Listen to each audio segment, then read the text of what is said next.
Alors, dans la première partie, j'ai expliqué, selon l'Église du christianisme céleste, les raisons pour lesquelles les parents ne doivent pas et ne peuvent pas se mettre nus devant les enfants. Mais au même moment, on me dira, ah oui, il y a des parents, et quand ils sont malades, ce sont les enfants qui s'en occupent. Le père, par exemple, qui ne peut plus se lever, ou bien la mère qui ne peut plus se lever, ou à l'hôpital, quand elle va, vous savez, dans nos hôpitaux africains, du continent africain, ce sont généralement, on y va, c'est pas comme dans les pays occidentaux où c'est réglementé. Là-bas aussi, c'est réglementé. Et il y a aussi des cliniques privées où les enfants arrivent, font la toilette, nettoient le corps à leurs parents, etc., etc. Et là, les gens me diront, ah oui, mais les enfants voient la nudité des parents. Ici, ce n'est pas librement. Voir la nudité des parents dans ce cas d'espèce, c'est un cas de force majeure.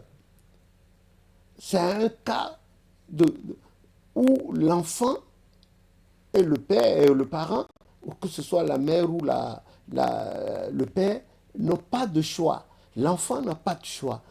C'est pas comme ici en Europe, je suppose, hein, où il y a des gens, des assistants qui s'en occupent, etc. Mais cependant, malgré qu'ils s'en occupent, il y a des enfants, quand ils arrivent, ils veulent s'assurer que la toilette de leurs parents dans cet état a été bien faite ou non. Et ils revoient et eux-mêmes, ils apportent un peu plus de... Parce que les autres, le temps compte pour eux, le nombre de malades qu'ils auront traités, ils sont payés au prorata de ce qu'ils auront eu à faire. Mais en Afrique, d'où je suis, de laquelle je suis originaire, les enfants s'en occupent, surtout les filles. Franchement, c'est des âmes qui s'occupent plus de leurs parents que nous autres de sexe mâle.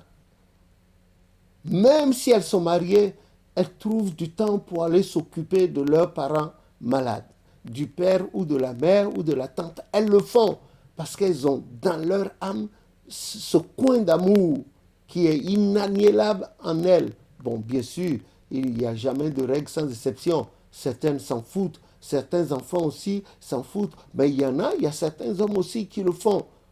Bon, il y a des femmes aussi, très souvent, ce sont les femmes qui le font.